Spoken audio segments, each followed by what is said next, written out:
Mexico, it is the smallest of the 3 leaks, but it's a step in the right direction. We went out there to look for that oil slick. We saw a lot of it, and something very disturbing was swimming inside of it. Boat captains in port told us where to find it. An ugly reddish-brown wave of oil. A bumpy 2-hour ride later, it was impossible to miss. Okay. Finally, here we are 15 miles out. We've slowed down. The seas are still pretty rough, as you can see, but I don't know if you can see it or not, but just right here in front of us, it looks almost like a red, muddy line through the water. That is the oil. National Wildlife Federation President Larry Schweiger believes the impact on wildlife is inevitable. You can see it's been treated, so it's breaking up and it's dispersing into the water column. It looks like pea-sized blobs in the water, millions of them, all the way down. Okay, I'm going to grab a towel here. This stuff is rubbing up against the side of the boat.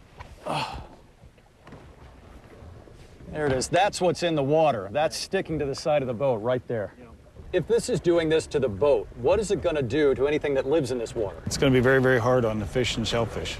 And the oil seems to go on forever. Over here,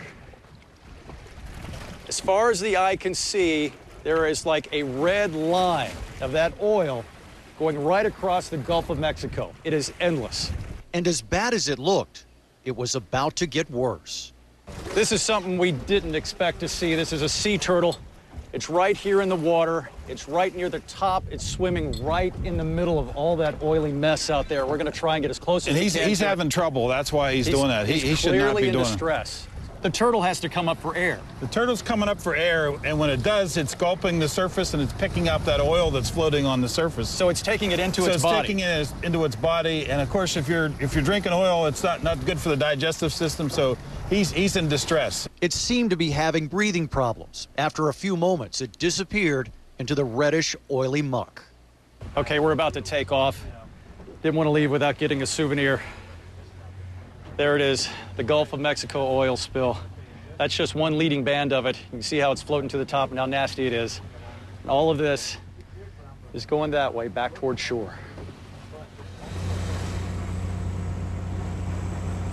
And I still have that bottle right here, Kira. What is happening in this bottle is the same thing that's happening out in the Gulf of Mexico. You got a thin, oily film on the top. In the middle, a bunch of suspended solids, and down at the bottom, we have some settling pieces that look like brown cotton balls. This is all oil that's come in contact with this dispersant, and it's falling down through the water table, and that's where the turtle was encountering. I know, David, I was kind of hoping to see you guys somehow try and retrieve the turtle there in the water.